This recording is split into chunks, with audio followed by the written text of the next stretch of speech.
Alright guys, let's go! Game number 1, best of 5, the in-house league continues, ladies and gentlemen. As we have a little bit of fun action on Infernal Shrines. Our best of 5, starting things off. Again, just to recap real quickly what all of this is, because there is still confusion about it. So the in-house league is not just the in-house matches. A lot of the European players have, of course, banded together to pretty much just play in-house matches, because Blizzard's matchmaking is just garbage and has been for the last 5 years. So instead of getting played off with random potatoes, they're trying to just play against other players of roughly the same level so that they make the games a little bit more interesting. That's not the same thing as the in-house league that we have here. The in-house league is something very, very different. So the players actually chipped in money on their own. They voted for captains. These captains then were starting to take turns to draw players from the player pool, and that's what we end up with those teams. So we have Team Quack going up against Team Makke today. The teams actually have some different team names, so if you watch any of the players' streams, you might be a little bit confused, but most of these team names are pretty dumb. They're entire sentences. One of the teams, for example, Makke's team, is really called "Remember that Corona is a beer," which, as you can imagine, doesn't really fit on the scoreboard and is also a little bit weird because nobody's going to remember who actually plays on this team. Team Quacknix and Team Makke, teams named after their captains, is a little bit more memorable. That's what we're playing around here. We have 6 teams that play in the in-house league. We have 2 groups. This is Group B. This is our first match in Group B, actually. And we're going to find out today which team is able to make it. These teams are going to stay consistent throughout the entire in-house league. And then I would say, if we have a second season of this, we're going to have, of course, new teams being drawn here. Another thing that's important, since you might already look over to Team Makke and you see a couple of familiar faces playing with Makke, namely Khaldor and Gia. The teams were only allowed to draft at a maximum 2 additional players to the captain out of teams that already existed previously. So let's say, for example, you're playing on Washed Up traditionally, or you're playing traditionally on Lauer's Fan Club. You can't just like redraft the entire team. That doesn't really work. So they wanted to spice it up. So that was a bit of a caveat that they had over here. So it's actually pretty cool. In our first game now, we have Johanna as a first pick for Khaldor, so already wave clear for Infernal Shrines and very good towards the objective too. When it comes to bans, doesn't come as a shock that we still have Zul banned out very consistently. Ever since his rework, he has been a high ban priority for every team in Europe. Deathwing, he's actually let through quite a fair amount, but in this case, banned out. So he's a little bit 50-50 if teams really go for him or not. We see Junkrat banned, we have Sylvanas banned, and ETC plus Greymane taken for the blue team. Another thing that I want to highlight here is that the teams actually are scrimming for this. I mean, there's by now, I think the prize pool is a little bit higher than $2,000 at this point. So there's quite a bit of money on the line for these bad boys, and since it is crowdfunded, that might even increase. So the important thing to note here is that everybody really takes this serious. First of all, the players chipped in money themselves to make sure that nobody is at some point tempted to just say like, whatever, I don't care anymore, and all of a sudden just runs it down mid. And second of all, again, the teams are actually scrimming regularly now just a little bit to get the synergy as a team and to prepare for all of this. So Vala comes in, and we have also Malfurion drafted, so there's also roots in the ground to just zone out those spots at the shrines a little bit more aggressively. Vala, I mean, you would expect that we're going to have another multi-shot build pulled off here, since on Infernal Shrines you get incredible value out of it. Could be an arrow build, we've seen that a few times, but I would still think multi-shot is it. Murky gets banned. Now, I'm not 100% certain what exactly is happening here. Maybe there's like a secret pocket strategy, or they just simply said, you know, whatever, we're gonna go for a YOLO ban. I'm not quite sure what exactly happened there, but I wouldn't put it past the team that's run by Quacknix that they have some kind of weirdo Murky strategy. And now that I've seen that ban, I really want to know what happened there. Especially if they have a strat where they try to play around the frog a little bit more. I want to see it against one of the other teams, so I'm going to be a little bit annoyed there. And since Makke dropped an immediate respect in chat, that could also mean that they at least tried it out once. And Team Makke just simply said, okay, even if it's not really that or that successful, I don't want to deal with it, so whatever. So Svamgrota's Murky gets banned out here. Not sure if he would have really done it. But I mean, again, Svamgrota can do it. So Sonya and Maiev are both our last picks on Team Makke's side. And what is Svamgrota now picking now that he got the frog denied to him and can't play the little frogger here? Well, we have for them, so we still need a little more damage.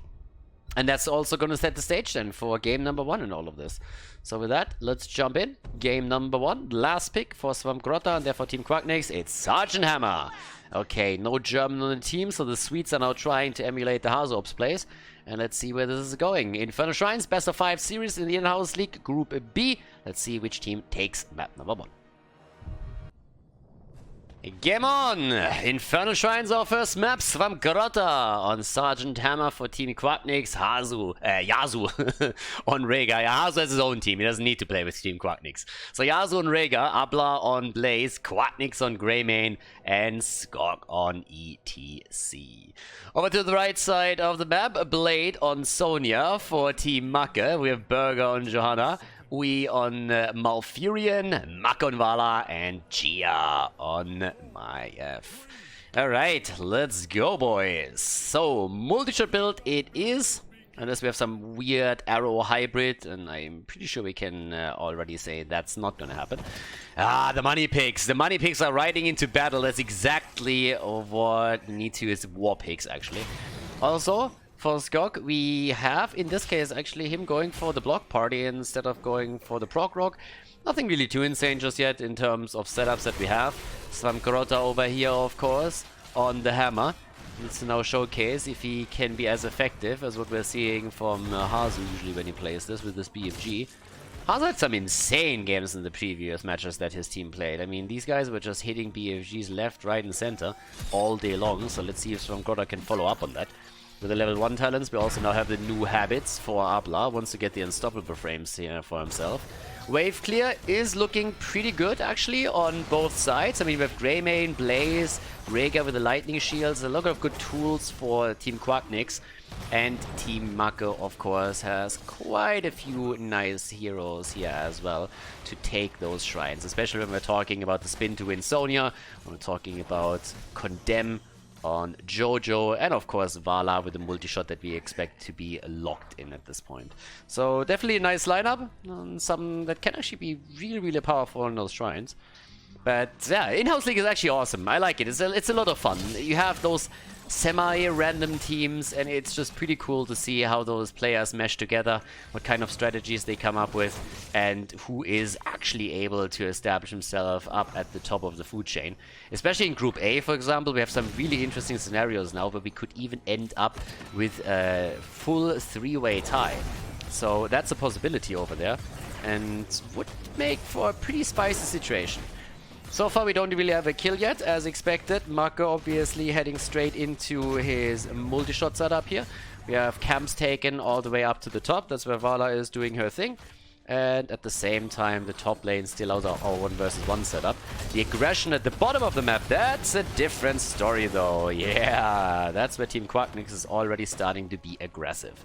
I mean, Quacknix in particular should be the shot caller for his team, and the one thing that Fnatic always excelled with was just his shot calling and the rotations on the map. So that's something that he can definitely bring to the table here. Quacknix never really was necessarily the best mechanical player, but he has the experience and he also has the game knowledge to really know when you can maximize the winnings in any given situation, and we're gonna see how they're gonna play that out. So far we don't have any globals, but of course this is a best of 5 series. There's still a lot that can happen here, and we might even see a bit of global play for them. Right now, top side, first shrine is about to activate, so that's where the party is going to start for the teams. And in the middle of the map there's already a bit of aggression centered around Sergeant Hammer in an attempt to get something done. Top side though, that's where Sonia has completely taken over to this. So yeah, Sonia is doing fairly well here right now. All alone, nobody else doing anything with her. The rest of the team is split onto the mid and the bot lane, trying to make sure that Team Quacknix is not getting enough out of this spot. One of the problems that you obviously have when you're moving Sergeant Hammer into play is that you simply can't do a whole lot before you have your level 7. Level 7 is just absolutely crucial, simply because you need your hovering siege mode to get the mobility here. And so we didn't go for the Arcane Punisher, they didn't have level 7, they were trying to get the experience on the lanes, hoping of course that Team Makke would not really react and maybe lose out on some experience there, which wasn't the case. So with this, we now have the bait over after the first punish has been taken. So that one was given up for free, more or less. And the defense should still be pretty okay. Don't really see any big problems here coming in for them anytime soon. So yeah, right now, with that, the wall's down. Pretty much the only thing that you can really expect here. The wolf gets kind of attacked here. So we have the big bad wolf against Red Riding Hood over here. Ah, second wolf comes in. Look at that. Now they're actually tag teaming her. Yeah, Red Riding Hood today is fighting back apparently. And we're having an entire wolf pack going after her. Yeah. And honestly, Makke is old enough to be Red Riding Hood's grandmother. So I think we have a fairy tale in front of us for sure. Okay, so Gia has already taken the next camp. So far, not a single kill in the game. Again, Quack and his boys made the decision to let the top slide, the first Punisher. So, well, the second one is definitely going to be a different story, so don't get me wrong. For the second one, this is going to be very, very different. We're not going to be looking at... The next fight is definitely going to yield a couple of kills here, I'd say. But for now, the teams are playing it safe, calm, and collected, as they should. Bot lane gets attacked, and actually there's nobody from the blue team right now. They're still busy at the camp. Yeah, Jojo is about to get out, but Makke is pushing this entire camp through, and they're getting a lot out of it. This wall is down. So that was actually kind of neat for them.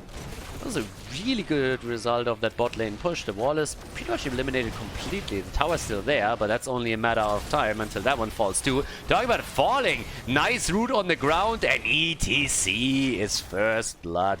Nicely done here. And they are pushing even further, and why wouldn't they? Good attack right there. The attempt to just completely body this bot lane. Yeah, and they're doing an incredible job right now, taking these structures down without even having to engage into big fights. The level 10 ability, of course, helps with the push.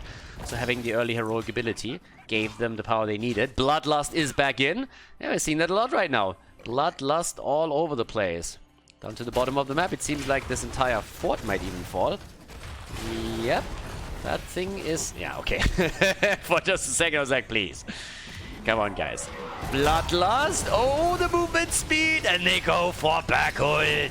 Quack won the mosh pit. Oh, my God. BFG, a kill against Johanna. And it's a triple, baby. As they are making all the plays right now. Oh, my God. Yeah, Team Quacknix definitely not giving up on this game. They might have lost the bot lane fort, but they are currently repeating in kind. Replying in kind. They're coming down, take the fort down. Top lane, Sonya is at least attempting to get a little bit of value for them. But holy moly, what a quick turnaround here. That was a perfect Bloodlust setup, and they just chased them down the lane. Now, ooh, they're even trying to trap over here. I like it, but it's not a lot that they can do with it. So what do they do instead? As the opponent's team is busy somewhere else on the map, they jump down and take a few of the structures. This is exactly what I've been highlighting at the beginning of the game. Quacknix, you know, just doing his thing here. Just trying to make sure that they get as much structural damage in as they possibly can, prepare for the later stages of the game. Quack already playing around that fountain a little bit. Don't really want to keep this one up. And in the meantime, Sonya is again on the shrine. Apparently, they're still willing to let another one slide here and let this one go. 3 kills against 1 gives them the additional experience and even XP, actually. And as long as you get something done down here, you might actually just be able to let this one slide as well. It's only the second one, so it's not really that powerful yet. But I kind of like it. It's a bit of a different approach. It's very, very different from what we've seen in a lot of the previous games in this. 3 kills against 1. They let that slide again. Let Sonya get the last few hits in.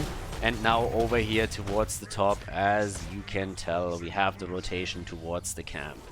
So top lane is going to be pushed. In the middle, that's where they have to set up the defense on the other hand. Alright, already starting to come through right here.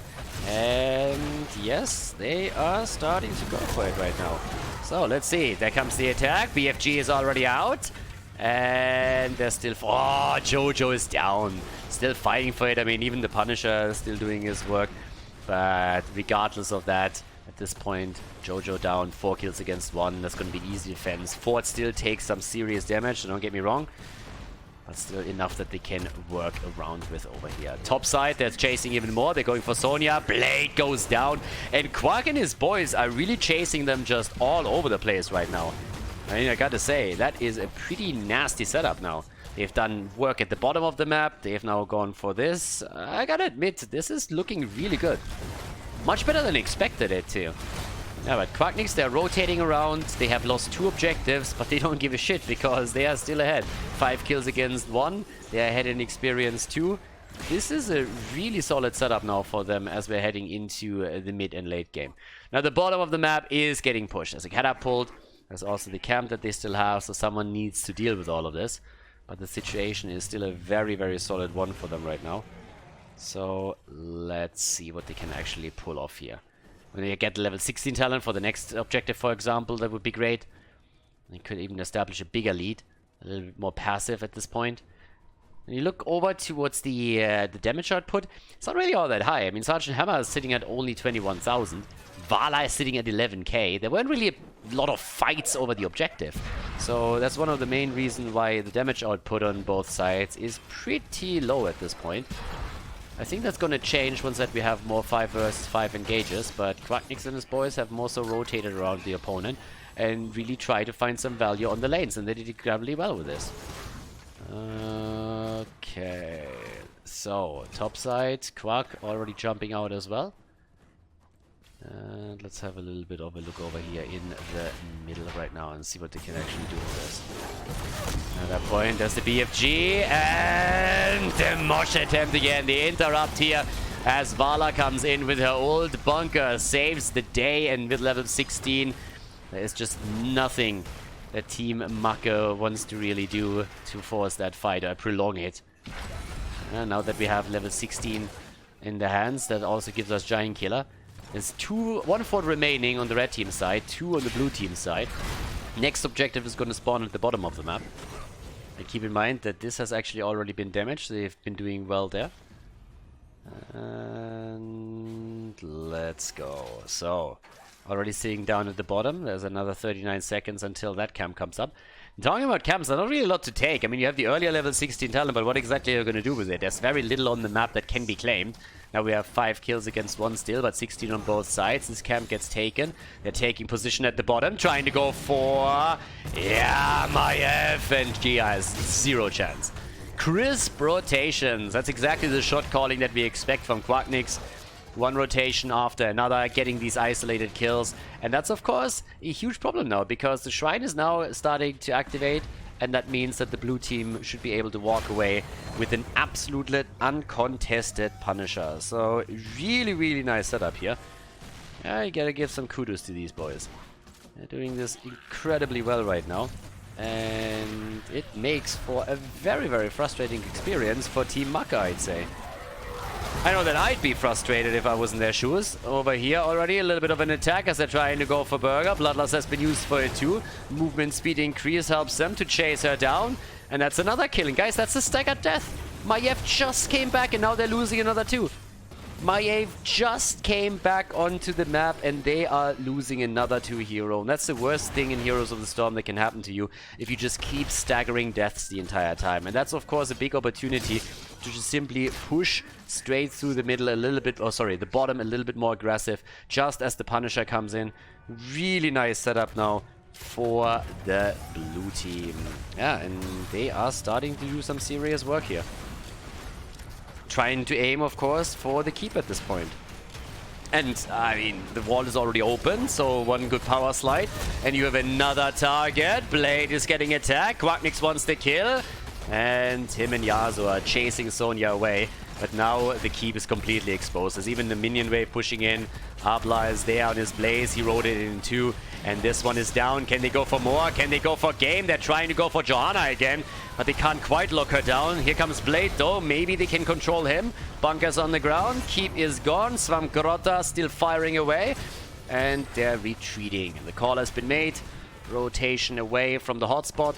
They're 1.5 levels ahead, 8 kills against 1, and they're just looking stellar in this game.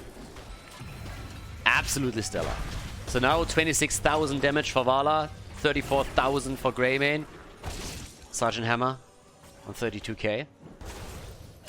Incredibly smart play here from Team Quacknix so far. So really, really solid game. But there's always a comeback potential. I mean, all that has to happen for Team Makke to claw their way back into this. is one good team fight. You have a good team fight, you set it up, less shield, have some stun follow-up, good cage for Makke, for example, and then all of a sudden, Bob's your uncle. You come in, take a kill or two, and then it's back to business, claiming another objective. But the big problem is, of course, this level 20 talent. So it is going to be an uphill battle no matter what. Once that the Storm talents are in, it's going to be incredibly tough for them to win anything here.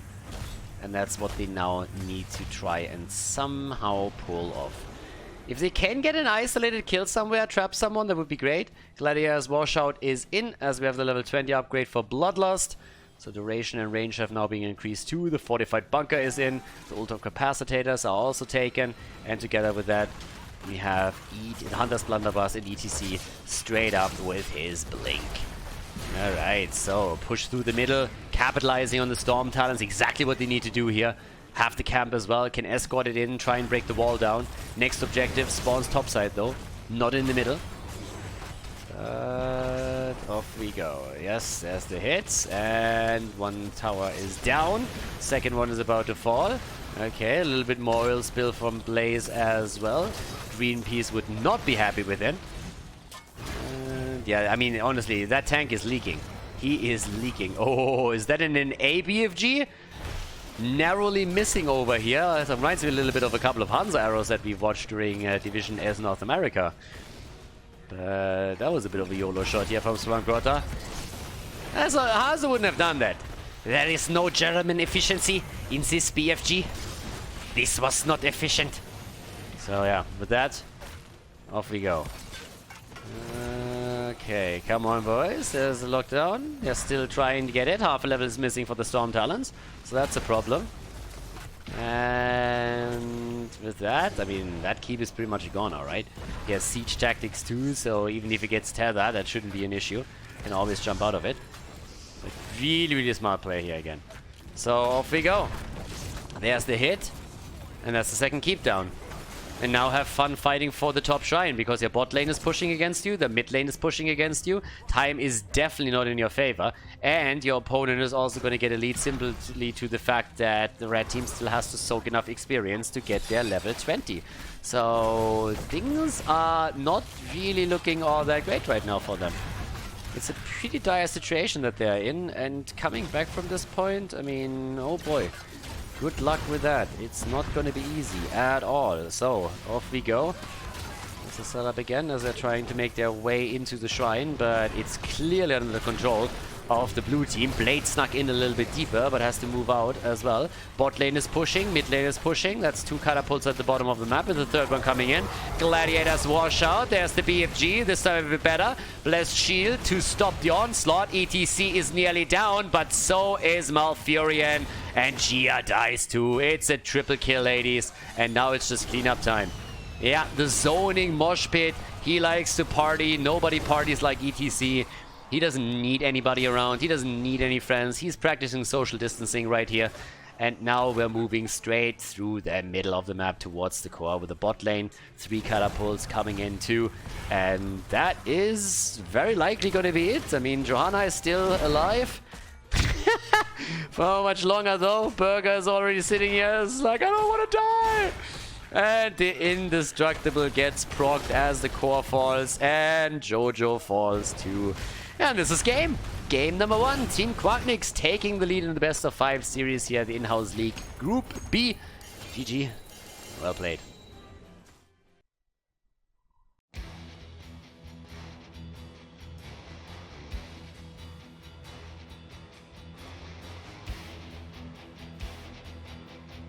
Game on, everybody. Second map.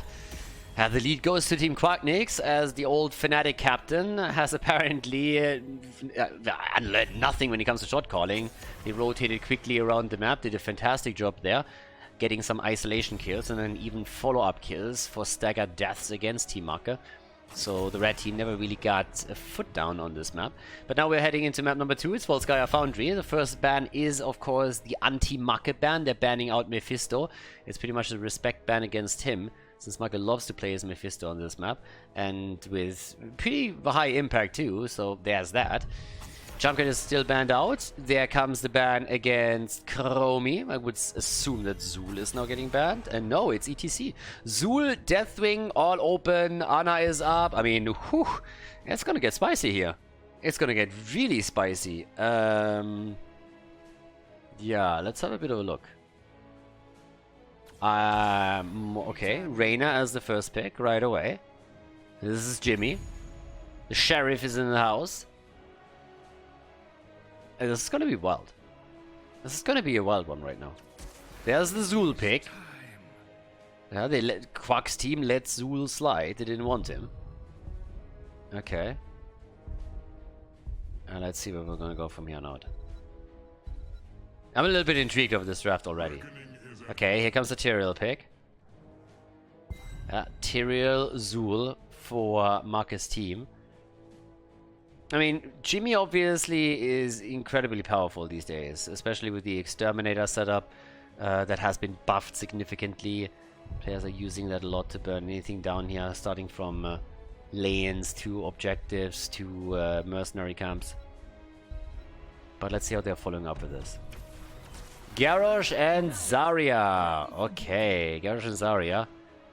Therefore, Speed Garrosh again. The race car setup is in. Speed Barrier on level 4 for Zarya. Garrosh gets the bubble, zips into the opponent's team, takes his pick and flips it over into the opponent's team. So that's what we're going to see here. Also, very powerful. I mean, Zarya has been banned out multiple times. I've been going over this in the past best of 5 series that we had in the in-house league. Just talking a little bit about how powerful Zarya actually is here. But ever since we had the playoffs of Division S in Europe, she has been a huge staple in all of these games. Oftentimes an early ban, by the way. In this case, she made it through, though, also on the last map. So we have the full setup with Zarya plus Garrosh. Initially, it was actually Team Lauber, Granite Gaming back then, now Lauber's fan club, that started all of this by picking that combo on Battlefield of Eternity. Deathwing gets banned. And it's time for our next double pick over here. We already got the front line, more or less.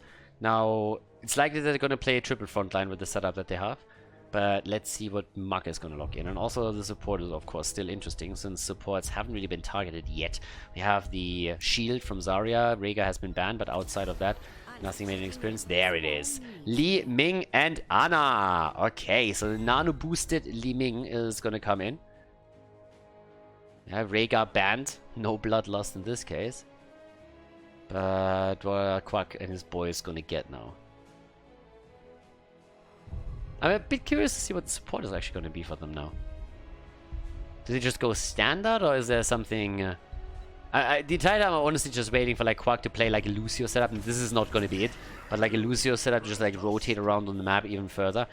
As it happens, we have Blaze taken, plus also Malfurion, so that's our triple frontline here for them. If you count Zarya into that mix, the main damage dealer is gonna be Jimmy.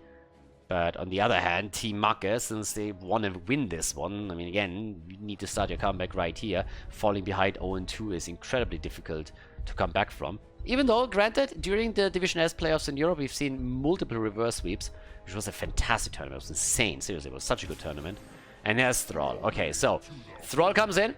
And with that, we're heading straight into Volskaya Foundry, second map in this best of 5 series between Team Quacknix and Team Makke. Game on! Game number 2! The lead for Team Quacknix in this best of 5, and now on Volskaya Foundry, our second map on the left side. It is Quacknix on Reyna, Yasuo on Malfurion, Svamkarota on Zarya, Abla on Blaze, and Skog on Garrosh. Over to the right side of the map, though, we have Makke on Zul for, you guessed it, Team Makke. Blade on Thrall, we on Ana, Burger, aka Bergholt on Tyrael, and Gia is playing Li Ming for the reset value, especially after the nano boost. Level 1 talent, no Trolling Thunder, no Trash Lightning. Instead, it's the Echo of Elements, the good old standard here for him. Obviously now Feel the Heat plus Exterminator for Zarya and Jimmy. I mean, there are always these rumors, you know, that Zarya has a little bit of a home advantage on this map. The Russian map, Russian hero, 10% more damage and movement speed. It's fantastic. Easy victory, no problem, GG, and lots of vodka afterwards. But yeah, obviously not really the case. Blade currently pausing the game, so I'm not quite sure what exactly is going on over there. Maybe a couple of tech problems, but anyways, gives us a little bit of a chance to talk about some of the essentials. So everybody that is playing this map hasn't really played it a whole lot. The most important thing is 1 minute into the game, we're having the turrets spawn over here and also up at the top the healing beacon. And what you will see from pretty much every team that is worth its salt is an immediate rotation towards the item camps, trying to give themselves an advantage by grabbing as many as they can. The important thing is, if you actually take the camp right away after the 1 minute mark, what's going to happen is that the camp respawns while the fight over the first objective in the middle of the map is happening. And that allows you to fall back just a little bit, attack the camp, and grab yourself a second turret. And all of a sudden you have 2. If your opponent screws either the first turret grab or the second one up, you will have an item advantage over them. And that is incredibly important on this map. Items rule on Volskaya Foundry. There's a little bit of a variation where you go for this camp first, but in this case, it's a bit of a risky play, and you hope for your opponent not really notice it. But we've seen it made in the past. But the traditional play would be a rotation towards the item spots at the 1 minute mark. And we should actually see that from the teams now. Unless there's a big fight that's all of a sudden getting unleashed before that happens. Now, Thrall at this point has 4 stacks. 1 minute is in. So now the camps are up. We should see the rotation any second. With, actually, at least for now, Skok trying to see if anybody is going for the support camp. That's always a little bit of a linchpin. If teams are trying to go for the support camp, then you want to stick around a little bit longer. And actually, we do see it. So Team Quack is doing exactly what I said earlier, is a variation of all of this. They let their own camp be. On the right side, the turret is already taken, but they go for the healing beacon instead. So they sneak this one off. And now they still have to make the play down at the bottom left for their own turret camp, which will now mean that they have a turret and a healing beacon, but they will lose out on the second turret as the objective spawns. So that's a little bit of a trade-off that you have to go for with this. Top side, Zarya gets attacked now too. Needs to be a little bit careful here that she doesn't get locked in too hard. The good wolf from Blade, for example, would seal the deal there. Blade by now on 9 stacks. In an ideal world, you want to complete the quest as quickly as you can, so that on objective number 1 you can use it already, the second charge on your Chain Lightning, but that's not happening here. Triumvirate, as so often, the choice on level 4. And in the middle already the position pretty much taken for Quack and his boys as they rotate up, trying to get the roots in, a little bit too slow to really lock them down. Skok was obviously hoping to get the quick kill in, or the flip, but not happening. Sleeping Dart also shutting down Jimmy. The speed barrier, mentioned it during the draft, has now been taken, so that will empower Garrosh quite a lot. Yasuo is a little bit low, so he needs to be careful, especially since he's the healing beacon carrier. And with that, first objective gets announced, and it's time to shine. First item actually dropped as well, Quacknix. Yeah, dropping the turret, and that means that they can only rely on the healing beacon. Still better than the turret, but the big advantage that they had heading into the first objective is now a little bit diminished. Only one team taking the camp. So the one on the red team side is still up. Thrall is going towards the top for the defense. And over here, the flip. They're trying to go for Tyrael, but they can't quite get it yet. Alright, there's the setup against Garrosh though. And they're starting to chase them off here. Swamgrota, Gia sticks around for just another second. Zul is rotating. Again, he is the wave clear hero. He's gonna wave clear the shit out of the top lane. And they're in the meantime making their play for their own camp. Level 7 is of course the next goal for both teams, and the team who reaches that first might have a shot of getting just a few more points on the checkpoint before all of this completely escalates. But yep, Abla is starting to move in now too. We still have the rest of the team moving into the middle. Gia still with the money pick. So far so good. And the attempted setup against Skok. But Indomitable breaks through the jailers in the bone prison. So nothing to do there. Yeah, there's the flip. And the immediate lockdown with the root. But Skok goes down first. Gia makes it out. Backhold makes it out. And with the tower on, or the turret on the checkpoint, they now have the better position. They got the first kill. They have a good position here. Top side is pushing, so Jimmy is forced to move up and deal with it, which is a bit annoying. Could theoretically also try and make the play over here for the turret camp now. That's exactly where Blade is headed. Alright, so that was about to be expected. So they're trying to grab this. Blue team could do the same thing too, and with Abla now moving in, we're seeing them aim for the camp as well. Since Quack is still defending the top lane, he needs to rotate down as quickly as possible.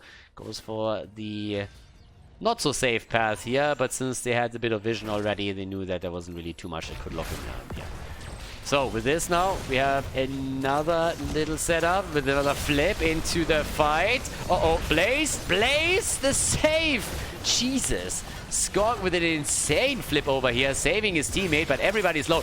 Big wolf from Blade, but they can't get the kill. Instead, Gia gets murdered. Was trying to go for the Calamity kill, couldn't get enough damage through, and that's a kill against Liming, but the Protector is still taken by Team Makke. Yeah, pretty nice setup actually. I mean, that was an insane fight. I expected multiple heroes to fall on the blue team after they all fell this low, which didn't happen.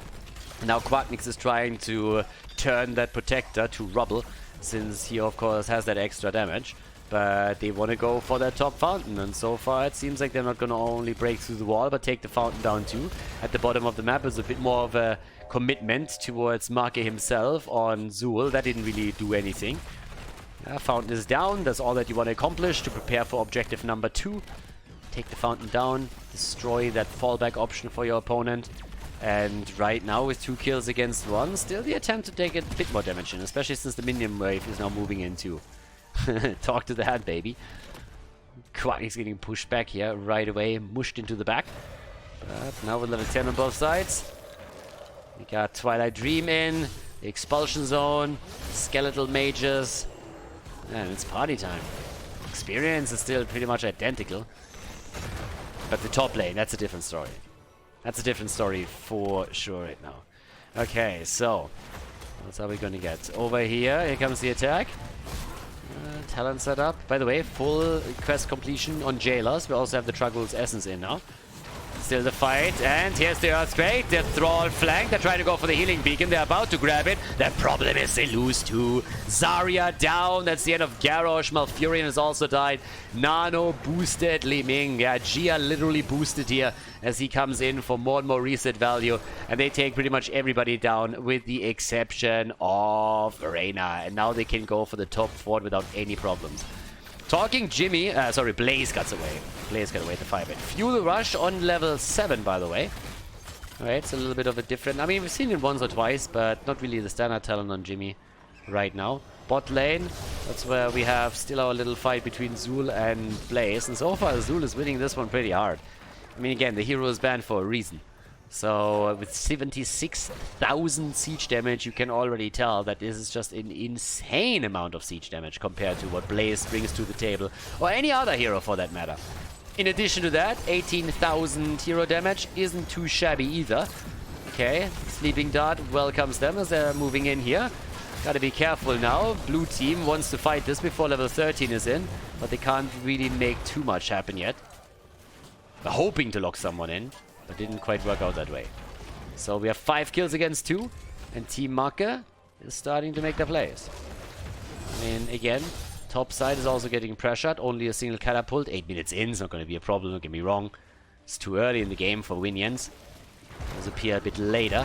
They're trying to take this one. Thrall! Isolated and eliminated. Yeah, Thrall goes down.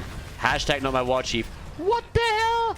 Burger, look at Backhult, that little fucker. Steals the camp away. Doesn't get the item, but still, the camp steal, and therefore experience. And they have now an entire level lead over their opponent, and he even gets out. He even gets away from this. Nicely done. Yeah, that's the value of Holy Ground over here. Uses his Holy Ground and completely wrecks the play. Must be a bit annoying, at least. Now, the turret is still in the hands of Team Quacknix, so there's at least that. But still, nicely done by him. Now that we have the top control point about to be unlocked, both teams have level 13 talents. And Zul is still down at the bottom of the map. He's likely going to go for a rotation between the bottom and middle for a little bit longer. Yeah! Admiral Akbar wants his bush back. It's a trap! Are they going to go for him? Makke is playing a little bit slow. Makke is just sitting there, is like, I don't really know. I don't have a lot of vision here. I don't know what's going on. I need to be a bit more careful. But the blue team has now fallen back. So there's a limit to how long they are willing to wait here. And everybody else is just moving towards the top in the meantime, trying to make the play. Okay. There's the setup against Garrosh for just a moment. Zul is getting a bit more experience in the middle. This could very well lead to a situation where one team grabs level 16, guys. Yeah, this could very well be a level 16 situation. This, on the other hand, is already a rotation against Makke. Makke! Run, baby, run! The rest of the team is trying to come in to help him out. The fight is currently in the middle of the map, more so. And Thrall, oh, careful, buddy. The Twilight Dream hits him straight up in the face. Gok, on the other hand, gets isolated and body blocked. Gets into the bunker. Quacknix nearly died, but Garrosh likely will. Yeah, Garrosh is down. Garrosh is down. Now they're going for Blaze, or at least they're trying to. Team Makke, 6 kills against 3, 30, 25% already towards the next Protector. They're looking good. They're looking good. More than a level lead. They're even claiming the items now. I'm not gonna lie, this looks rough for Team Quacknix now. Normally this map is these days decided on objective number 4. Number 3 is oftentimes still a little bit too weak to make it. But, well, let's see. Bottom of the map is where we currently have our little attack already shaking up here. And what else can they do here? Yeah, there we go. Let's go, boys. Come on, top side 50% down here. They're going for the items. They stole the one away on the right side. They still have their own if they want it, but of course time is taken. So level 16 is in. Makes it highly unlikely that Team Quacknix is going to try and make a play here. But they might just steal the additional item away. An additional turret never really hurts. This one they will let go. The only question is, what is Team Makke gonna do with it? Are they gonna try and move into, I don't know, take the top keep? Or you make the traditional play towards the bottom of the map. A little bit of a walk by in the middle in an attempt to take down the fort here. And yep, that is exactly what they're doing. Alright. Okay, so off we go. Everybody else moving down to the bottom of the map right now. And try the fort is down. But everybody else is now moving down to the bottom of the map in an attempt to simply take this one down as well. And this is preparing for objective number 3. I mean, this is the main reason why you want to go for it. You want to go for objective number 3. You want to take the fountain down, take the fort down. And this is also why the blue team is currently responding with 5 heroes and just setting this up as well as they can in an attempt to make sure that there's not going to be any problems for them. But they lose it regardless. Lose it regardless. That's that. And they're gonna lose the fountain now too. Yep, fountain and fort, both dead. All the forts have been destroyed. All the forts. 6 kills against 3. 3 forts taken down on Team Quacknix's side. And yeah, red team plays a much better game than what we've seen on map number 1. That on the other hand is a setback. That's a really nice isolation move against Tyrael. He got wrecked. Yeah, the nano boost on Gia. They are hoping to get the resets here, but Gia just doesn't get the damage out yet. Has turrets everywhere. I mean, just look at this shit. They just dropped everything. They said, guys, we need to fight right now. We need to fight right now. We need to get some value. Drop whatever you have, but we need to win this battle. And they dropped every single item that they had. Every single one of them. I mean, the entire time we walk in there. They still need to catch up in experience, though. I mean, that's one of the main things that they can do now. They have a numeric advantage on the map, so they can be a little bit more aggressive, can push these lanes out, maybe even steal a camp away. They need to do something. They just need to try and close this experience gap as much as they can, because the big risk is, of course, that you face off against an opponent that has level 20 on the 3rd objective, whereas you just don't have those Storm Talons. And now that we have a 5 versus 5 backup on the map, Tyrael is just not here yet. So the rotation towards the Transformer up here is not going to be in time. The healing beacon therefore goes to Team Quacknix. Okay, so still the attack down towards the bottom right. Turret taken. They have 1 healing beacon and a turret, so in items they are still ahead. These can now be taken too. Some Grotta. They're actually falling back here. They're trying to protect Jimmy. And they need to. The attack is here. Holy grounds. Expulsion zone. They go for Tyrael. The taunt and the kill. Really good coordination right now. I like this. They actually coordinate the entire isolation against Tyrael extremely well, with the taunt included. Not only Zarya's ult, now they're even trying to go for another setup. The jet propulsion misses. The body blocks don't, though. Has to commit to the earthquake, and Blade gets away, but it costs him his heroic ability cooldown. Yeah, the pressure is all of a sudden there. Team Quacknix not that easily shaken off. A little bit like that terrier. Just like starts biting your calf and just doesn't let go. So top side, they can finally take that camp now. Still a level behind though. Still a level behind. But Zarya gets experience at the bottom of the map. Look at Swampwater playing it super safe. Not mounted, granted, but still sitting there. Okay, there we go. And saying like, okay guys, let's chill. Let's just play this slow, let the wave push in. That's safe experience, that's easy experience. But it's only 30 seconds until the next control point is up, and one team already has their level 20 or is about to, and the other one still has to soak an entire level. So still a dicey situation for them. Now, what can they do in this spot? Oh, first of all, the first thing is they need to try and make sure that they're not dying here, and Garrosh has no chance. Garrosh is down, Quacknix barely survives, and Zarya, oh god, Swankgrotta, makes it out, but barely. Still, one hero is down, level 20 is in. Makke and his team with a great move once again, making sure that they now have the upper hand for the next objective. Or do they? I mean, top side is getting pressured. So right now, this is the attack that Makke has to deal with. The rest of the team was waiting over here, trying to set up a bit of a trap, which was well meant, but also meant at the same time that they were falling a little bit behind on time. Another one to rotate down to the bottom of the map now, but there's still a half level missing for Team Quacknix that they just simply don't have. Can take the wave in the middle. There's another one, of course, at the bottom of the map, but it's getting a little bit close. Top side, two heroes even rotating in to take this down as quickly as possible. And, well, let's go. So, in the meantime, the level 20 talents. So first of all, for Tyrael, we have actually the defense of the angels taken. Plus also the nano infusion. Thrall with a blink. And nearly level 20 versus 20. Just in time for the fight if they want it. Doesn't seem like they're gonna go for it though. Again, I said it before and I say it again.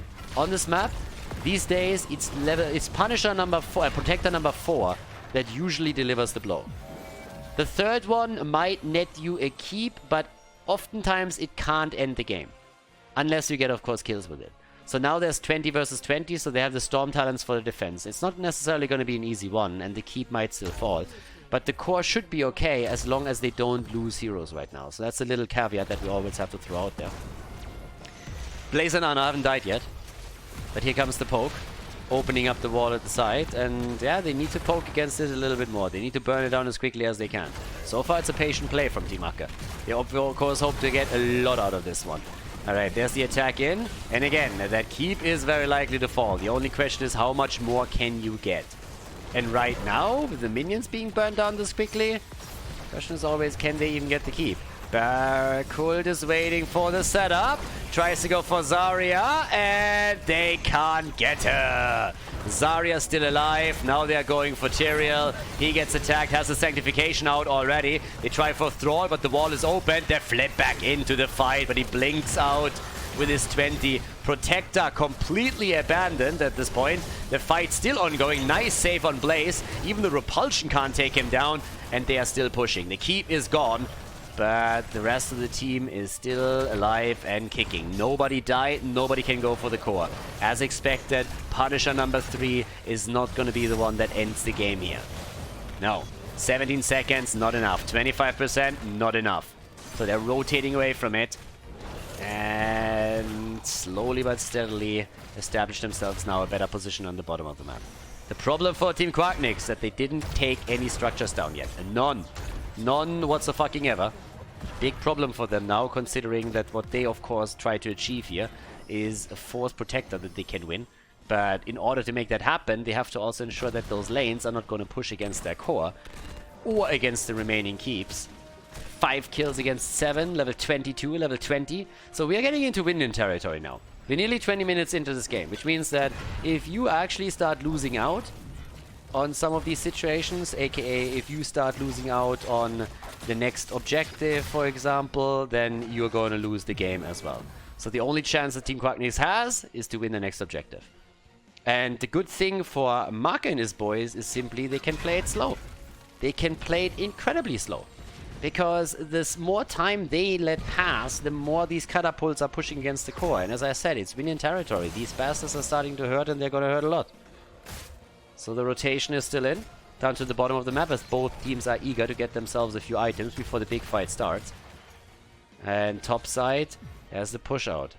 There's a catapult, there's a camp. I mean, again, that's a lot. What Team Quacknix has to do is they have to take their own camp. They have to time this. Jimmy is already pushing out the bottom of the map, as you would expect him to. Doing as much as he can here. Healing Beacon is being fought over. That's a totally different story. And they have to let it slide. Yep, can't fight for this one. Okay. Healing Beacon is, for now, abandoned. Yep, can't do anything here. And what else? Let's see. Oh boy. This is getting spicy. Spicier and spicier by the minute. Next objective isn't announced yet, but you can already see them scramble. And again, it comes down to the fact that they have to take this. This one has to be taken just before they make their actual big play.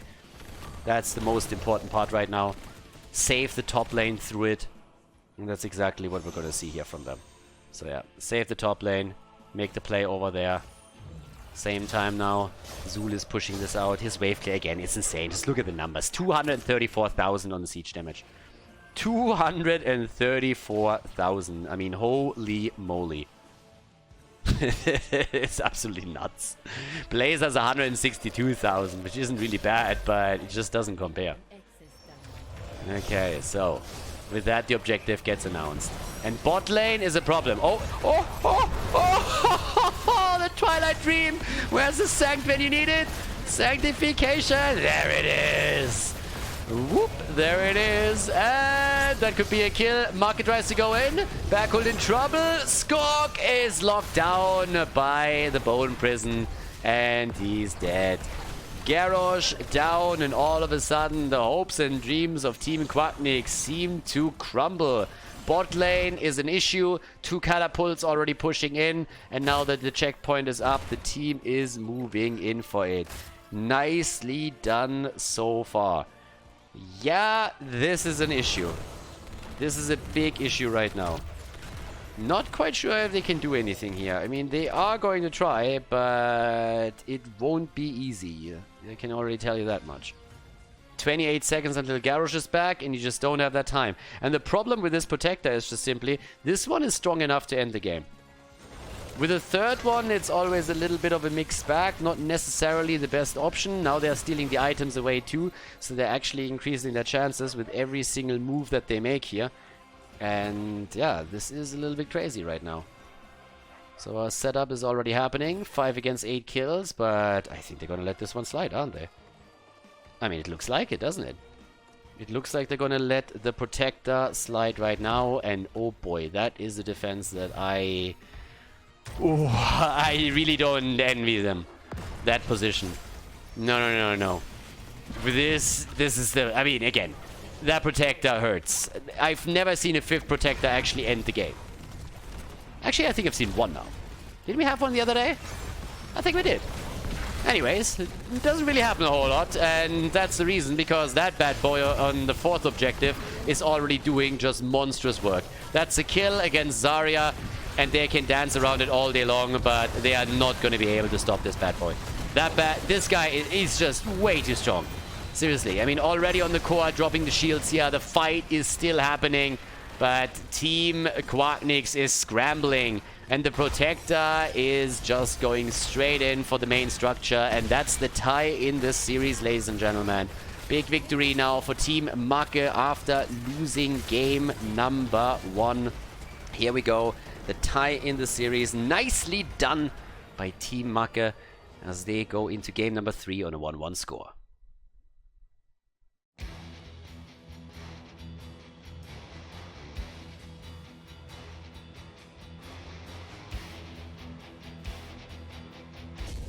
Game number 3. Let's go, ladies. Yeah, the best of 5 is going to be at least 4 maps. And Zul was just a little bit too powerful in the last game. It wasn't only Zul, I mean, there was a lot of good plays. On the blue team side, the isolations that we saw with the expulsion zone were pretty neat. Then again, Makke, of course, also playing around the holy ground, or at least Backwell did, Makke's team. So, really nice game from them. And now that we're heading into Battlefield of Eternity, we can also expect Jimmy to be either taken or banned, again, for his exterminator value. So, we're gonna see that. But a little bit more hesitant right now on the draft, so we don't see these snap bans immediately. Ana gets banned, so this time no nano boosted Liming. This is a map where Makke actually first picks Liming a lot. I mean, a lot. But he already played Vala on map number 1, so there's a good chance that we're going to see Vala again with an arrow build on this map. Greyman, of course, also highly important here.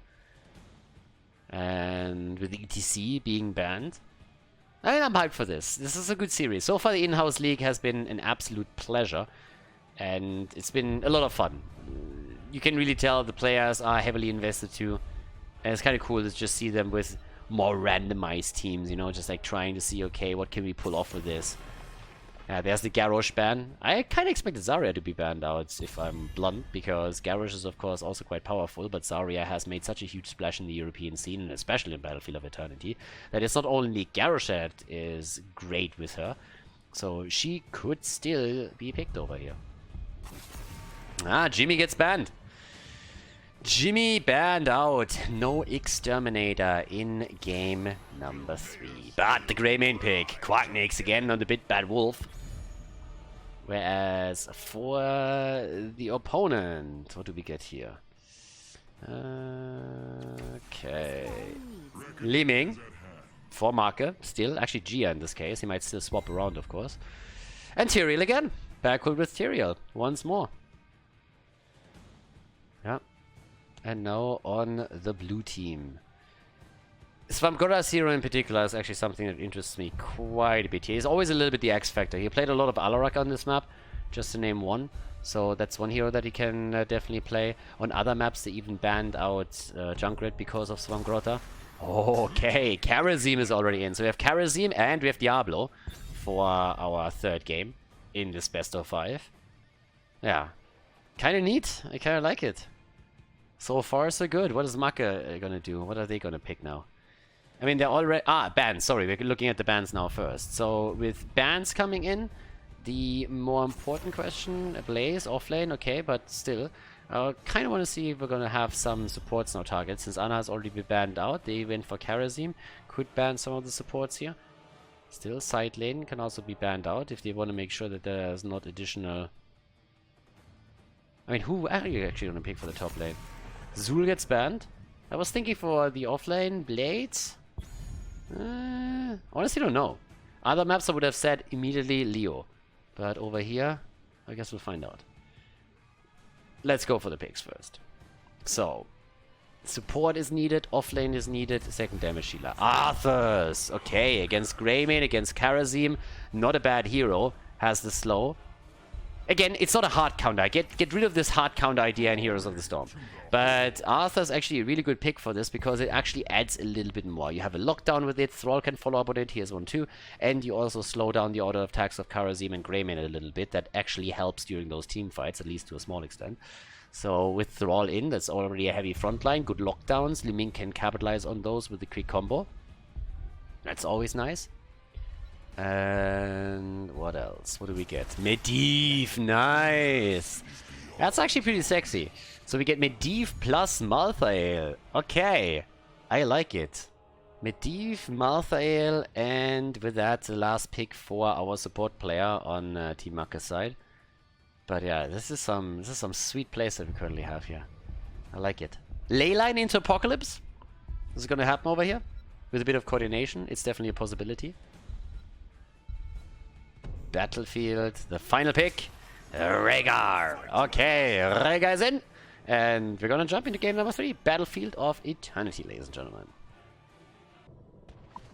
Game number 3 in Battlefield of Eternity with Svamgrota on Medivh, Quacknix on Greyman, Yazu on Karazim, Skog on Diablo, and Abla on Malthael. Makke for the red team is playing Thrall again, Blade on Arthas, Burger on AK Backhold on Tyrael, Chia on Li Ming. And we have again on Rega, as already in some of the previous games here.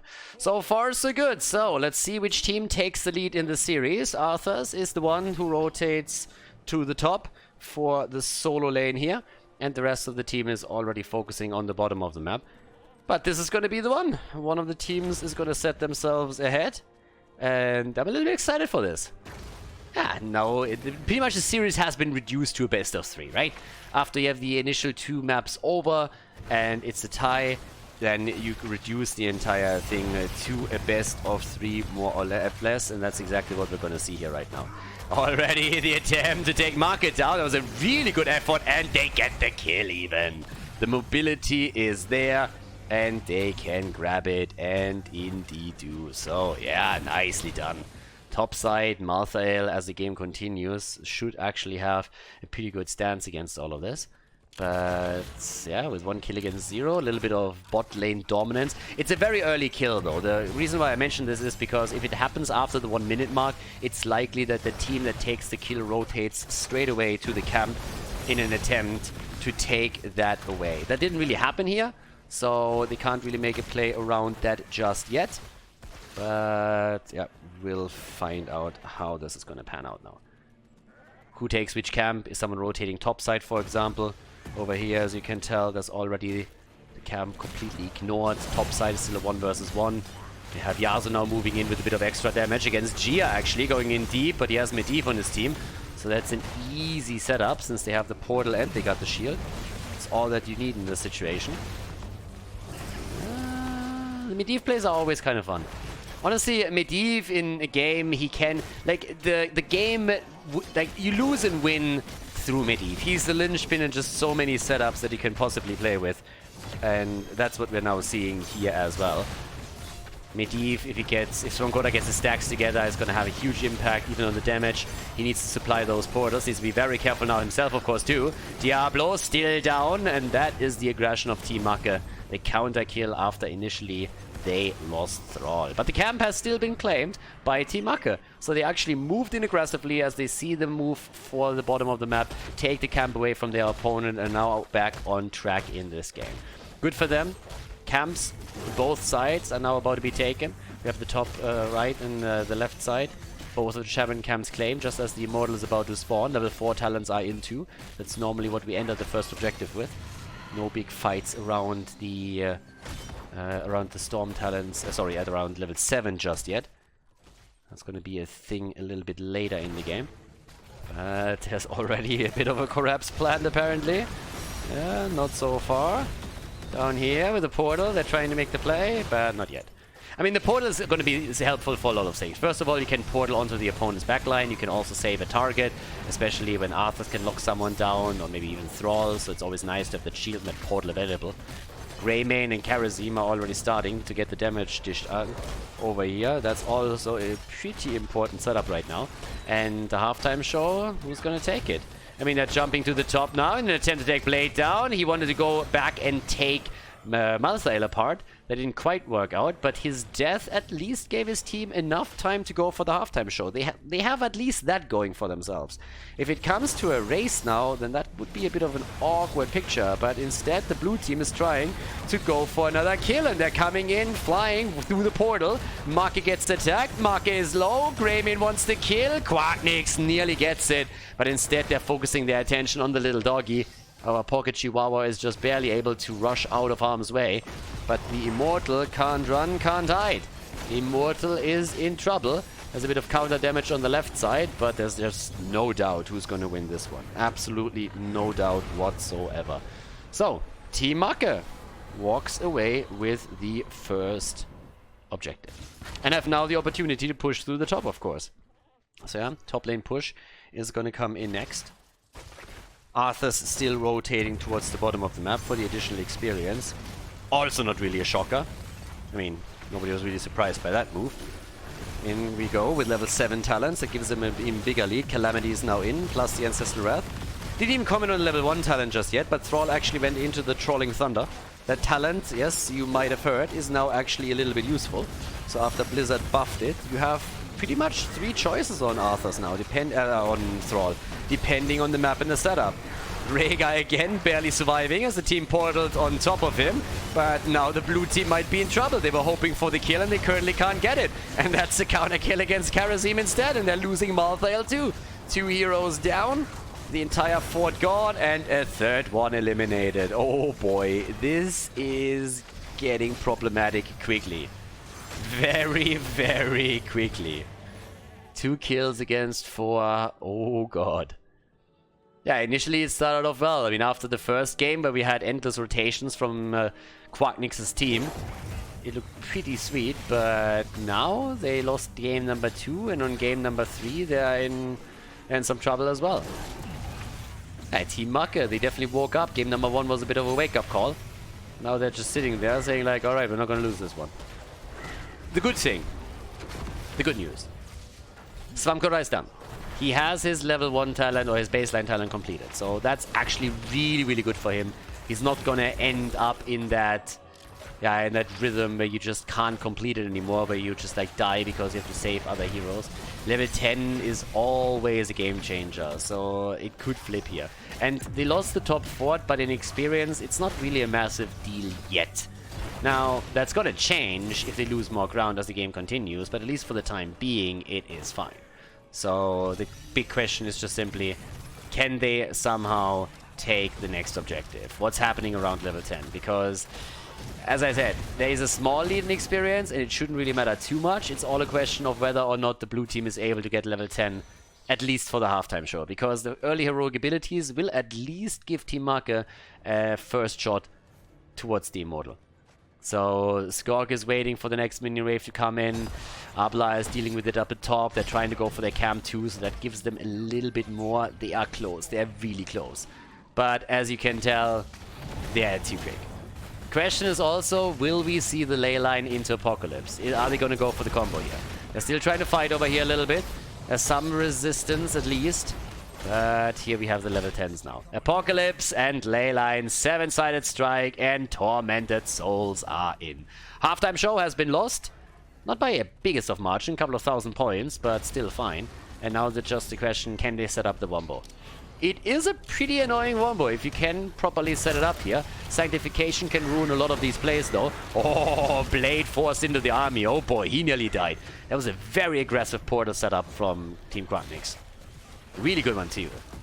But Blade reacting, getting out there, has to use the ult, but still, look at the top, that's a problem. This is a big problem. Malthael is the one that has to deal with it. He's going topside. They can't afford to lose the keep wall here. Well, keep wall is fine. Keep itself, that's most of the problem. 4 kills against 2. Once that Malthael shows up, obviously they're making the play. And Makke and his boys, they won the objective. The fight is there. Abla comes back in. And here's the ley line. Apocalypse! And the timing is off. They still go for Rhaegar. And he gets the ult through. He gets the Bloodlust through, but he dies. Bloodlust is in, and now they're going for the fight. And Diablo is down. Li Ming at least eliminated. But they can go for the objective easily if they want now. Especially since Greyman has also been obliterated. 6 kills against 4. Nearly even experience, but another Immortal in their hands. And this bad boy has a lot of shields. Yeah, it's at 60-70% shields. And now they can go through the bottom of the map to try and deliver fort number 2. They look great. They look really good here. Okay. So let's have a look. Is there going to be a defense fielded for this? Li Ming coming back, Greymane coming back. All the damage dealers are on the way now. Bloodlust not going to be up for this fight at this point. And here we go. Starting to make their play. There's another quick setup with the Chain Lightning. A little bit of poke. Easy fort. Easy fort. And they want to go through the wall. Take the wall down. Yeah. The Donald hates Battlefield of Eternity. Those Immortals, they take walls down for breakfast. So he hates it. He hates it. Over here. Bam. Wall down. Tower about to fall. That's a heavily impactful Immortal. It's only Immortal number 2. Even just a little bit more damage against the keep itself. We are on 13 talents now against 6. Against 10. There's the setup. The combo. And this one was better. 7-sided is in. Bloodlust. Medivh down. Tyrell is down too. And there it is. Slaughter time. Bam. Greymane dead. And I don't know, boys, but the blue team is suffering. Their best game was the game on map 1 where they didn't fight. When they didn't fight, well, they didn't really team fight in that sense. They rotated, they got isolated kills, they were able to take structures down. That's really where they excelled. But over here, the blue team just doesn't have the same punch as they did on that first map. So ever since map number 2, Makke's team has been in the driver's seat. And they've been doing really well with it. Now level 13 talents are in on both sides. And, well, damage output, just to give you guys a bit of an idea before we head into that. 30,000 for Greymane. And what else are we gonna get? 34,000 for Thrall. Trolling Thunder value right there. Earthquake, of course, too. Plus an additional 29,000 that Liming brings to the table. Yeah, now the air is getting a little thinner for Team Quacknix. Blue team needs to win the next Immortal. If they don't, they're gonna lose a keep. Okay. 13 versus 13. There's no level 16 at that point. Inevitable end. That's the one that's going to make it in. And let's see. Here we go. By now also Liming can be a little bit more aggressive, of course, thanks to the Illusionist on level 13. It's going to make it a little bit easier for Gia here. And here we go. They're trying to race for the Immortal again. Both of the teams. Malthael isn't here though, so it's a 5 versus 4 setup. And that should give the red team another opportunity. So yep, here we go. They win the halftime show again. Smaller margin than last time. But still. This one is going to hurt a bit more. Defending the bot lane. So far so good. Can try and make the play over here again. Top side. Blade is already rotating in to try and shut Quacknix down. Gets the Howling Blast in. There's the stun against Diablo as he dove in deep for it. And they're already starting to chase again. Where's the Bloodlust? There's a Bloodlust. Leyline and Apoc this time not in sync. They're trying to go for the kills, but they just can't. It's chaos completely. Diablo is down. Medivh and Malthael are also both eliminated. And this is just an absolute disaster. Total disaster here for the teams. Yasuo is dead too. That's a quad kill. They can easily go for the objective. Immortal is gonna spawn top side this time, and they are going to crush through that keep pretty easily, or at least they should be able to. It's a decent Immortal, 50% shield. Top side is already pushing. There's a catapult that has built up. They're actually sending 2 heroes to the bottom of the map now too, since the wall has already been destroyed, and they have an easy shot at the keep over here as well. 42,000 damage for Thrall. Liming at 34,000, 31k for Greymane. And here's the rotation. They need to deal with the bot lane, the blue team, and up towards the top. This is where we have the setup. You don't have to be afraid that anybody's flanking. Level 16 talents already for Team Makke. They have all the advantages right now. All the advantages. And off we go. 12 against 5. I mean, the keep's a goner. You can't save the keep. Question is just simply what happens if the red team gets another kill or 2. Then we could talk about co-op.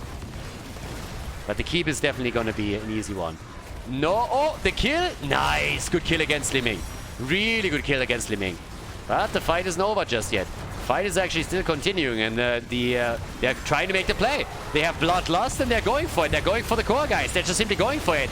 And they might actually be able to take that one down. Sanctification is up in just a second. 1 second, Sanct is on the ground, and this has to be game. This is game. This is definitely game. Team Makke in the lead in this best of 5 against Team Quacknix after they lock in the W on Battlefield of Eternity.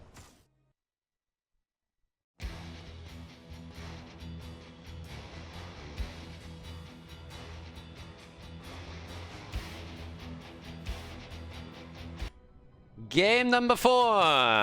Well, let's go. On the left side, Quacknix playing Jaina with Yasuo and Ana. Swamp on... Okay, I can't do that for shit. I'm sorry. Murky is in the house. The frog in the bubble has joined the game. Skog on Phoenix. Abla on Tyrael. And on the right side of the map, Team Makke with Makke on Tracer. Berg on Johanna. Gia on Liming. We on Malfurion and Blade on Leoric.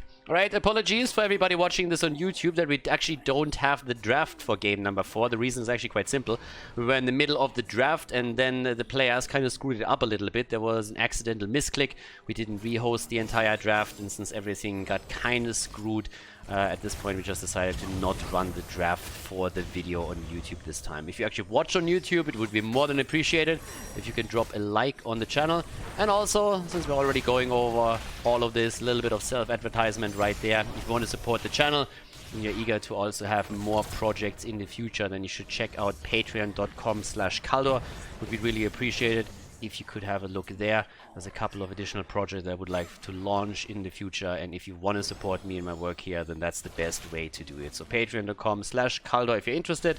And with that, we're coming back into the 4th game. So Makke's team is ahead, and so far they won actually every single map that was heavily focusing on team fights.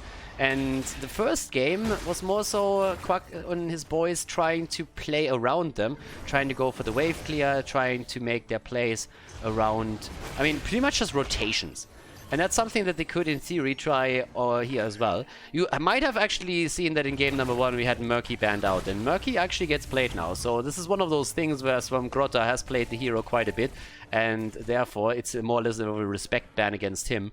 In this case, they let Deathwing and other heroes slide just to get the frog in the bubble. Interesting enough, he goes actually up against Tracer. Makke picked Tracer, I think, last. Again, wasn't even visible in the draft, but it was one of the few remaining picks. The team just decided to have the rest of the draft in chat and then started the custom game here.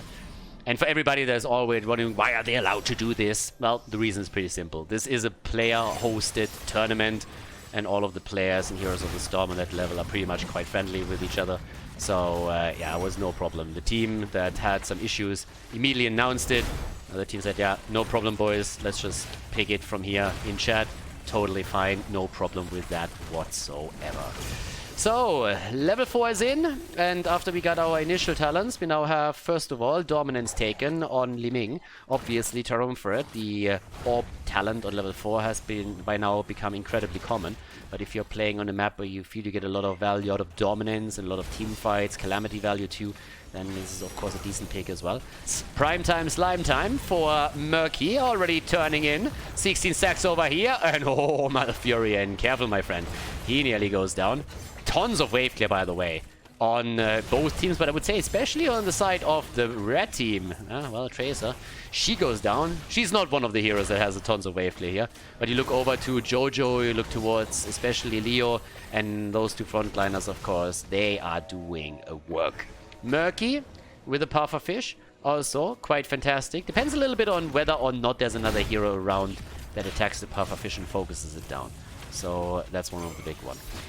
But at the same time now, let's see what they can actually do against heroes like Leo. I mean, a turn-in, that's another big question.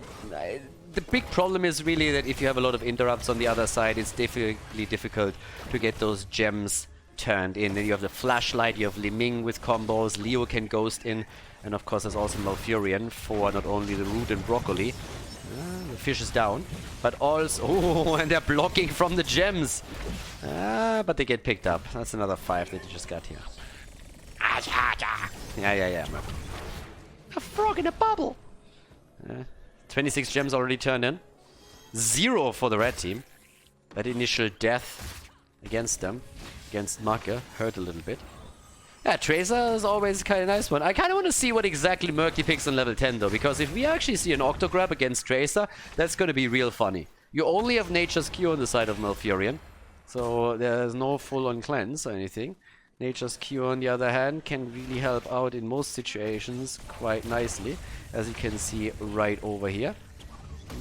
But might not just be enough to save Makke. I mean, it depends a little. We're going to find out. Depends a lot on the regrowth and how we can set it up. But obviously, when you have Malfurion, it's still the best support with Tracer. But the Web Weavers are coming down, and I don't know how to tell you this, guys, but there's not a single gem that has been turned in by Team Makke, if I'm not mistaken. And that's a problem, because now they still hold all of those gems, and if those Web Weavers at any point succeed in also supplying a little bit more damage to maybe take a hero down, this could mean lost gems for Makke's team, and then you lose your ticket back into the game. So it will be tricky. And this could very well lead us in a scenario where Makke all of a sudden has a 100% win rate and we go into game number 5. Won't see me complaining. Talking Makke, the Slime Time Prime Time is still over here. Level 7, the Black Lagoon, and we have already 4 stacks for the Slime Time on level 4. Setup now straight up in the middle. Top lane doesn't even get defended at all. Right now those Web Weavers are doing some serious work against the fort already. I don't think that it's going to do too much as long as the wall falls. They're going to be happy with this. Talking about walls and falling. Swampgrota has already eliminated the bottom over here. Yeah, Pufferfish goes down. They're still trying to push Leo back. Mid lane has been defended, but the entire wall is taking damage. Hasn't been eliminated though. But they got 2 walls out of it and they get damage against this. And uh-oh, Makke. Yeah, he's dead. Makke is dead. There were just too many heroes from too many angles that started to move in and try and take him down. Skorg, even on Phoenix, gets the last hit against Malfurion, and all of a sudden it seems like we might even see the bot lane fort fall. At least they're about to take it down with that minion wave, I would assume so. Level 10 abilities are in, and it is Octo Grab. Octo Grab for Makke. And just saying, Nano Boost on Quacknix's Jaina is great, but believe me, once that we have the level 4 completed for Makke, a Nano Boosted Makke is no joke. That might sound a little bit stupid and a little bit silly, but believe me, if you actually have like a slimy Makke around you that has a Nano Boost, that fucker gets more annoying than he already is, and his annoyance level is already over 9,000. But of course, the gems are always a problem. Makke dies a lot, and if you lose the gems, that is problematic. Now, at least the Web Weavers are here for Makke and his boys. That's 0 kills against 3 though, but they get a lot of structure damage in. I mean, oh boy, just look at this. They broke through the middle wall and now they're going for the 4-2. Makke goes down at the bottom of the map and that's a lot of gems already down the drain. So that's the problem with Makke. That's 18 gems that they just lost here. That's a huge issue. Yeah, well, by now we have bot lane at least defended, so to say, for now. Mid lane, fort hasn't fallen, so it's a little bit more even on structures now on the map. Quick check at the damage. Makke by now on 58,000 siege damage. Ahead of Leo. Even ahead of Leoric. Yeah, and look at which team has enough gems for a turn-in. The red team. Team Makke. Because Makke lost 18 when he died. That's a big problem that you have right there. Makke is still pushing the bot lane, so the Frog is doing his thing. But with another 7 gems turned in, they're going to get another Web Weaver wave. And that's going to mean quite a bit of momentum. Fort on the bot lane, though, has been eliminated. Makke pushing this out definitely helped. They also took the camp. Okay, and still 0 kills against the blue team. Makke kills for just a second ignored here. But there's the camp push. Camp push comes in. That entire wall is going to fall. And, well, let's have it. Turn an opportunity right here. They have enough gems now, by the way. They got enough gems. So, initially, they didn't have enough lying around, but they grabbed up a few more. Still, the push in the middle, a little bit of that is remaining. Makke is now back in. Turn-in is about to start. Ooh, the Entomb! Octo Grab! And the Insta Blizzard. That's how you play this, boys. Octo Grab plus Blizzard, and that's a kill. Makke is also dead, so he's going to rejoin the fight in a few seconds. The question is, can they get a bit more? For example, against Tyrael. He nearly dies. Yeah, good condemn, but it wasn't good enough. Gia eats a Blizzard, but it doesn't eat too much damage just yet. Yeah, they can't turn in. Oh, and Quack gets eliminated. Ah, too far out. The quick turn and the kill. Nicely done. Couple of gems have been lost, but they still got enough. They just got enough for another turn-in if they complete it. You look towards the red team, and it's a very different story. I mean, they got plenty of gems. Blade alone has the numbers here. They could rotate towards the top turn-in spot now if they wanted to. Makke is defending the top lane. And Makke is still waddling away here. Waddle, waddle, waddle, waddle. The entire time. Okay. And again, there's the level 13 talents. Red Web Weavers, they made it happen. They made it happen. And Makke with that fish tank. Fish tank for Makke. Annoyance level is rising. Fucking Frog. 10 stacks on the slime time. Yep, Octo Grab, Blizzard, goodbye. Oh, Frog in a bubble. Yep, that Frog is fucking you up hard. So, yep, quest is also completed for Quack. And that is an available ice block now. Murky on 7,000 hero damage, but you look over to that siege and that's a different story. Nice Entomb. Ana is down. They lost Tracer, but they dropped Granny. Nicely done. And now they're trying to go for Phoenix. No way! Haha! Tyrael with a big boy save over here. I like it. Well played. Quack is frontlining a bit against Jojo over here. But no consequences. Bot lane, Ford is gonna fall. The one in the middle too. Having the extra web weaver is definitely fantastic for Team Makke. Yeah, it's an interesting game. More kills for Team Quacknix, especially this combo with Octograb against Tracer seems highly successful for now. Look at this wave though, holy shit. Someone needs to deal with Blade or he's just gonna brutalize that bot lane. I mean, that's pretty much a double camp or a double minion wave that's already moving through. Murky the one to rotate down to the bottom. One puffer fish for the win over here. That's gonna be a lot of siege damage. Alright, he's gonna defend all of this. The fight at the top, that's a different story though. They're already trying to go for Ana, and that's a kill. Phoenix is down too. Ana down, Phoenix down. They're trying to go for more. Tyrael escapes, Blade is still alive. Top lane, they could actually get that 4-2. Minion wave is just now coming in, so they could push together with it. But the boss is also up. Experience is a different story though. I mean, just look at the experience, man. 15 versus 15.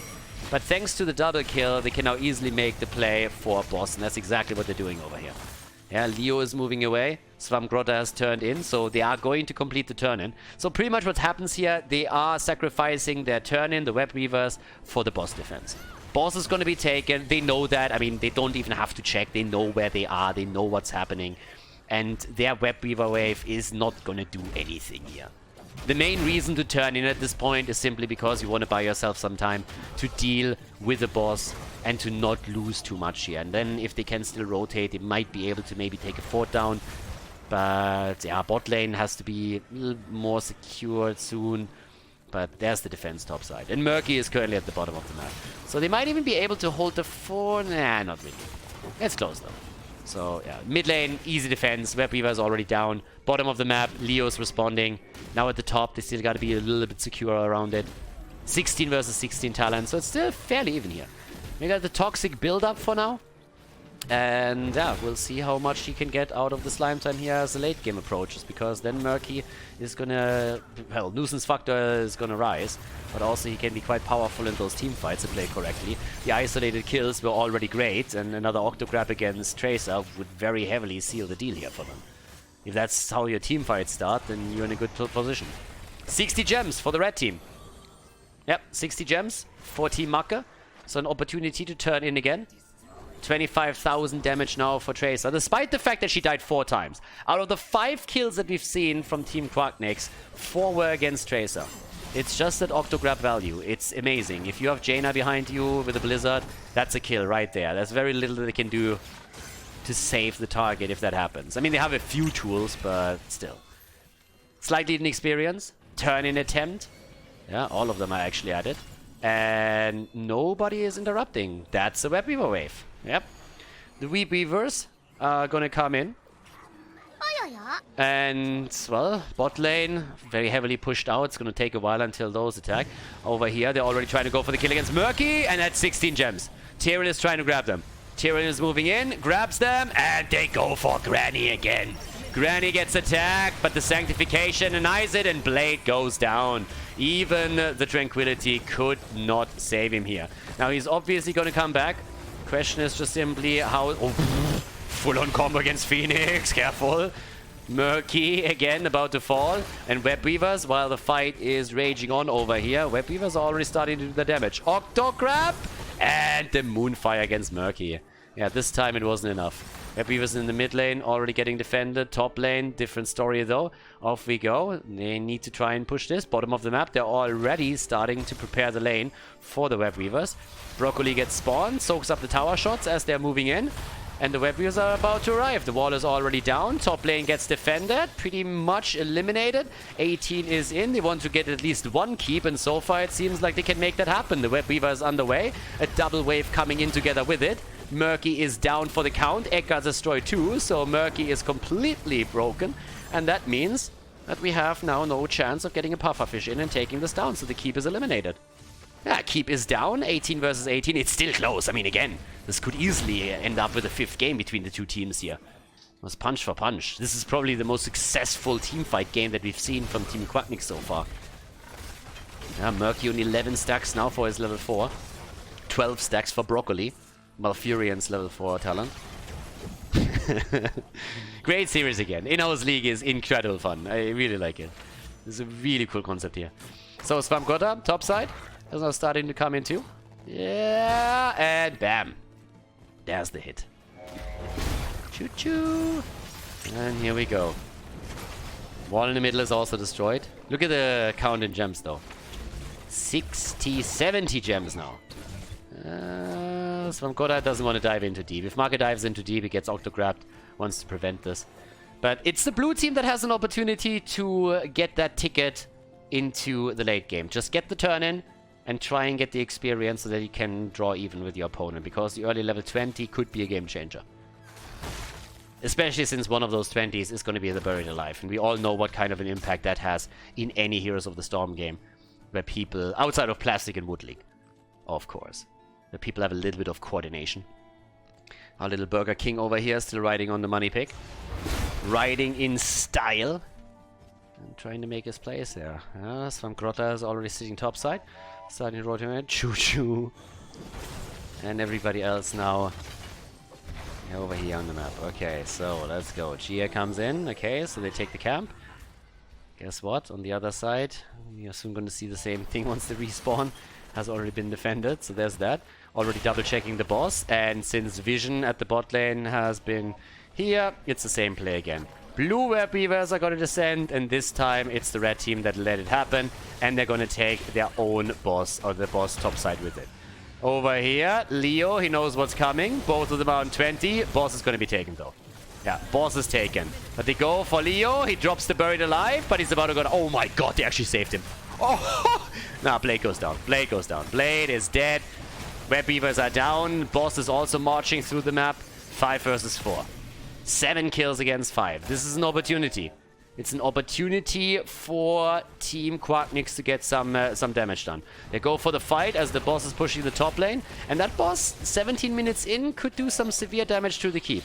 I'm not quite sure if it can actually take it down. Nah, I highly doubt it. Especially not with everybody defending now. But at least the fountain is eliminated, so that's something. And the defense is, of course, there. By the way, look at this. I mean, seriously? Makke with the... Okay, there we go. X over here, respawned. That would have been a very interesting export if he kept that up.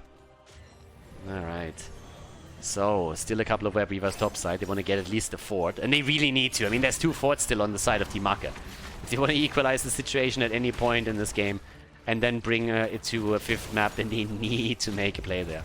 So, we have 36,000 damage now for Tracer. But look at the damage output on Phoenix alone. 63k. Jaina on 58,000. Makke on 14,000. Less than Tyrell over here. But his siege damage. Holy moly. Yeah, both of them with gems, not enough to get a turn in. But again, 41 and on both sides now, with 10 already turned in for Team Makke.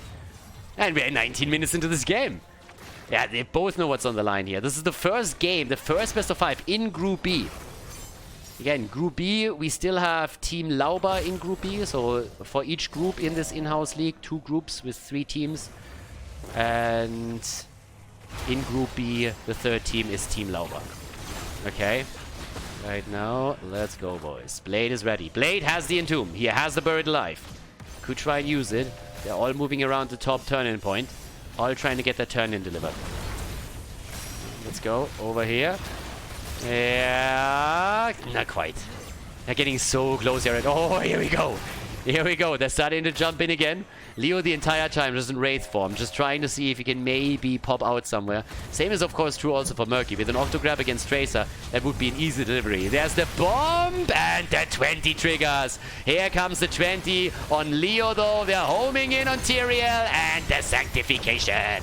Everybody hammering the R buttons right now. We're going back into the team fight. Leo is down, and Backwards is low, and they can... No! The Indestructible saves his ass! The question is just for how long? Oh, Quacknix frontlining again! Quacknix with a big frontline play, and Li Ming comes in and says immediately, hello, sir! What are you doing today? Massive combo straight into Jaina's face, and Gia gets the kill. 6 kills against 8. Honestly, if Jaina doesn't die here, they have a great shot. Look at this, though. 4 catapults! 4 catapults! The core is falling, and so is Tyrael! Ah, Makke is dead with 39 gems. This is gonna be game. The catapult onslaught continues. They're down to 48 points. The minion wave is trying to take it down. Ana with the pew pew pew. Now Phoenix is dead too. And that is game. That is definitely game. That is Makke's team taking Quacknix and his boys down. The initial map was lost, and then Team Makke wins 3 in a row as they are locking in a 3-1 victory in the best of 5 series here in the In-House League Group B. GG and well played, Team Makke, the winner in this best of 5.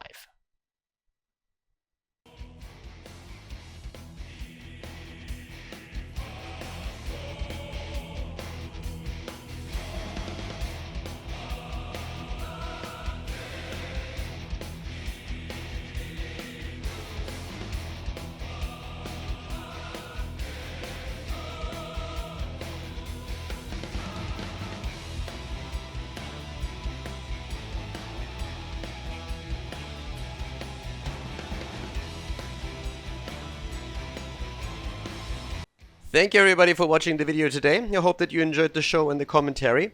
And keep in mind that the spoiler protection that is going to run for the rest of the video is made possible by all the support on patreon.com. So guys, if you want to support my work, if you want to help me start new projects and keep the spoiler protection in place, please consider heading over to patreon.com/Khaldor. There's also a link in the YouTube description, and check that out. Thanks in advance, and see you guys next time with more esports coverage here on Khaldor TV. Have a great day.